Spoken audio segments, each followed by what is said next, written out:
Pause. Whoa. Hold on a second. What just happened?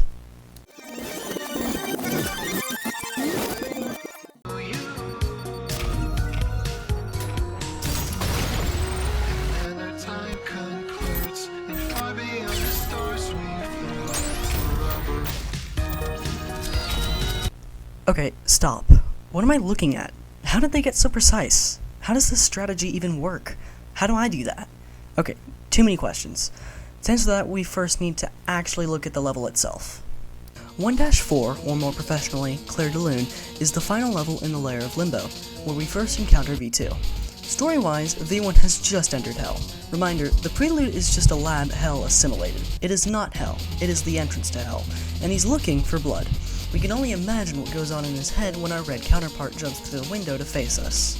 But even with this knowledge, or lack thereof, how exactly does this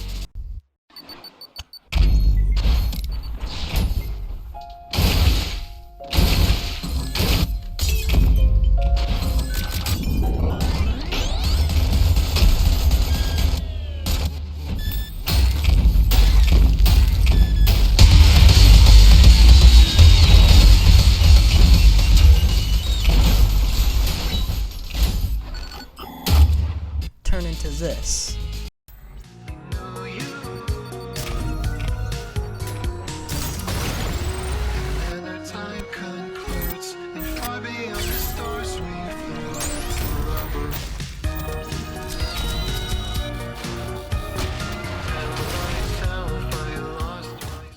Alright, let's try taking a look at this clip, slowing it down a little.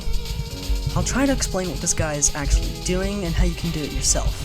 Also, for context, the current record holder for 1-4 is Sousher on speedrun.com and Sour on YouTube as of 9/12/2025.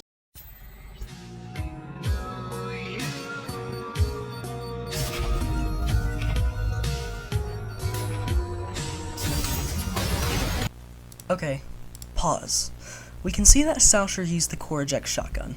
What's important here is that they didn't hold the bar like some of us do. They just briefly clicked it. They then, well, I'm not sure, it happened too fast, even in slow motion, but I believe they used the malicious cannon to ultra boost themselves to further parts of the map, using the flame rocket launcher to maintain their momentum.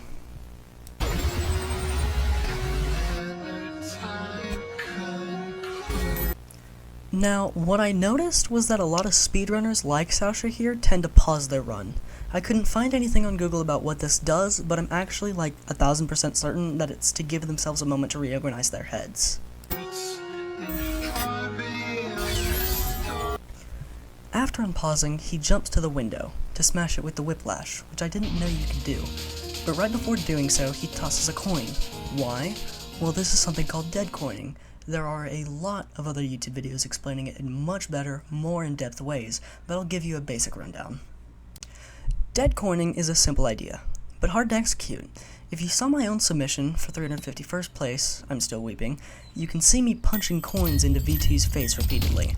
You see, coins stack up damage with each hit.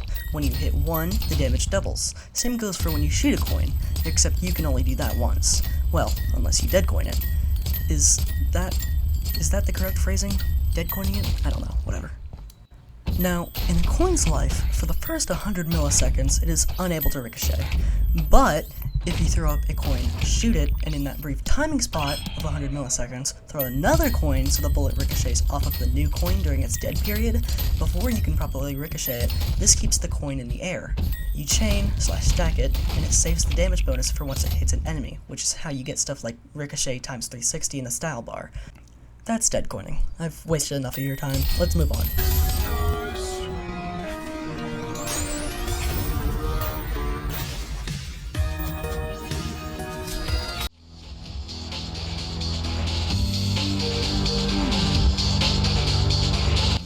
After Sousher does their dead coin thing, they punch a coin into V2's face as soon as his hitbox enters the map.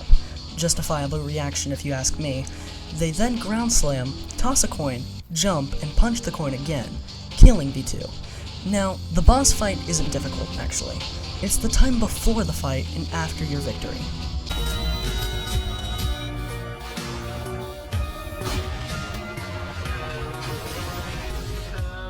Sousher charges up the pump-charged shotgun 3 times, jumping up with V2 and blasting upward, grabbing the arm almost instantly and dashing forward, turning at what I think is a 45-degree angle, pulling out the flame rocket launcher and sliding as soon as they land, keeping their momentum. We then see the grade, 8.919 seconds. World record right there.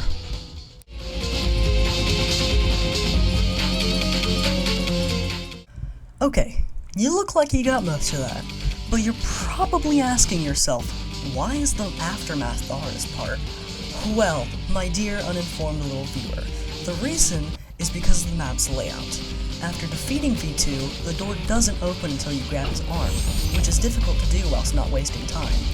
Also, when you do grab it, the door to the exit is up small stairs, so dash jumping can still fail you.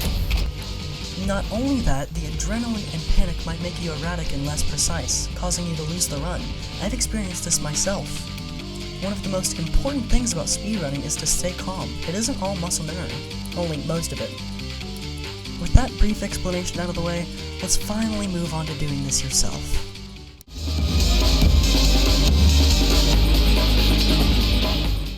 I'll first summarize the speedrun we saw, explaining what they did and how you can do it. Then I'll explain what you can do to help yourself practice. After all, it's extremely sad and depressing to sit in a chair for hours and repeat the same thing over and over again. I mean, no wonder Sisyphus is in this game. First, they pull out the core eject shotgun, firing it once, not sure why, and sliding down the ramp to open the door. They then fire the core and shoot it with the malicious cannon. This sends them flying off through the level, spraying oil from the flame launcher underneath them to preserve momentum. Once in the final entry room, they jump up and toss a coin, breaking the window with the whiplash, tossing another coin because the first one hit the wall and then they fly through. They toss another coin as V2 breaks the window, and they punch the coin into V2. Shortly after, they land, tossing another coin and punching it again as the bounce back sends it above them, I think. V2 loses, and Sousher charges up the shotgun and positions himself above V2.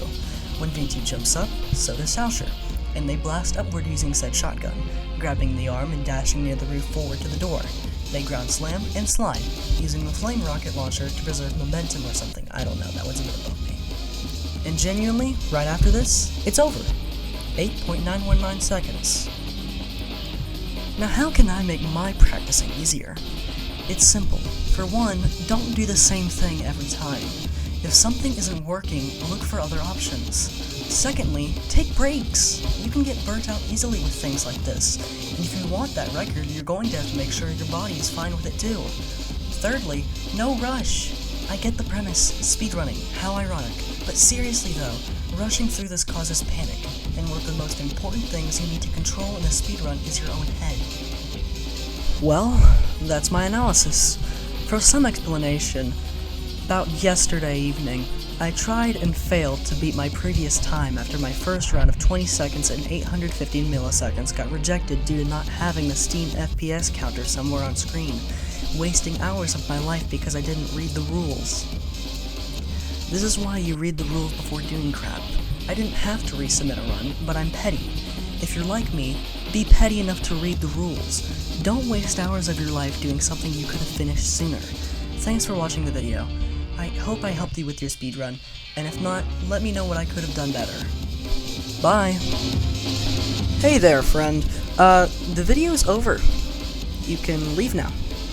Or, you can click on one of these other videos, and that'd make me really happy. Might make me some money in the future, that'd be cool. That'd be really cool. So, you do you, man. But, the video's over. What are you still doing here? Go on, get out. Shoot. Bye.